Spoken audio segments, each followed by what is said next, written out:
necessarily na minana mo yung isang bagay is wala ka ng choice. Meron kang choice whether igagalaw mo yun o gagawin mo yung bagay na yun. So, kailan papasok yung choice? Pag namulat ka dun sa katotohanan. Kasi nga, makikilala mo yung dugo mo na mali pala yung bagay na yun. O kaya makikilala mo na mabuti pala yung bagay na yun. So, pag namulat dun sa katotohanan, ano man yung dugong minana mo, may kabutihan man doon, may kasamaan, babalik pa rin tayo sa personal choice whether i-execute o igagalaw natin yung bagay na yun o hindi.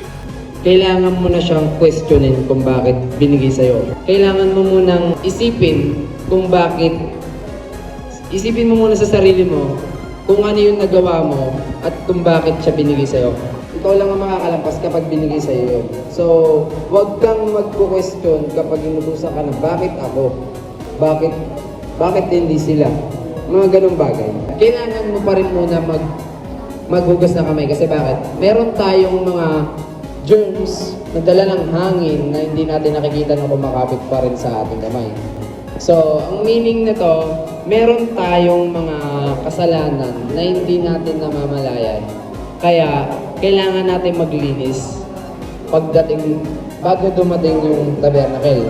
Kailangan natin mag-atonement, kailangan natin ilahad-lahat kay Yahweh yung mga bagay na alam at hindi natin alam na kasalanan na ginawa natin. Pero kung nakapag-ayos kayo, tapos nakapagsalubong kayo sa daan, may kapayapaan na parang hindi nangyari yung away na yun.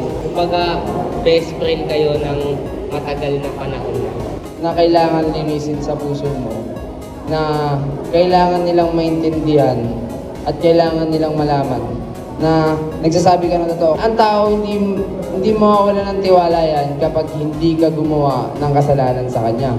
So, ang kailangan mo lang patunayan sa kanila at patunayan kay Yahweh na totoo yung sinasabi mo sa kanila kahit anong sitwasyon na dumating kapag kasama mo yung tao na yun o kahit sino pang tao yan. Kailangan ilahad natin lahat para totally empty, malinis yung puso natin, walang may iwang dumi.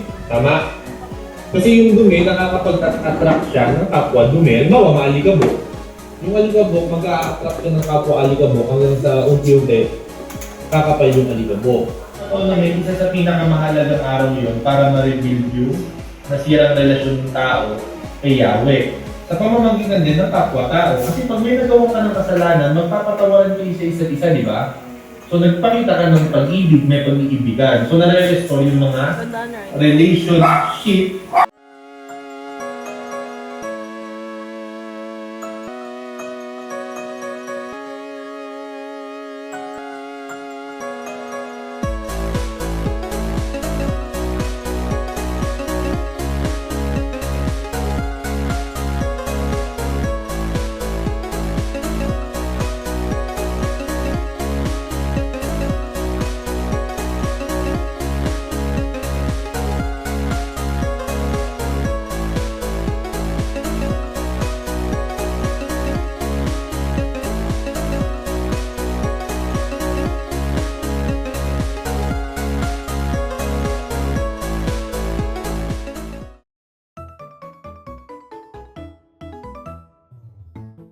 Ito ay tuntuning susundin ninyo magpakailanman. Tuwing ikasampung araw ng ikapitong buwan, mag-aayuno kayo at huwag magtatrabaho. Dapat itong tuparin ng lahat, maging Israelita o dayuhan. Sapagkat sa araw na ito ay tutubusin kayo sa inyong mga kasalanan upang maging malinis kayo sa harapan ni Yahweh. Ito ay araw ng ganap na pamamahinga. Mag-aayuno kayo at susundin ninyo ang tuntuning ito habang panahon.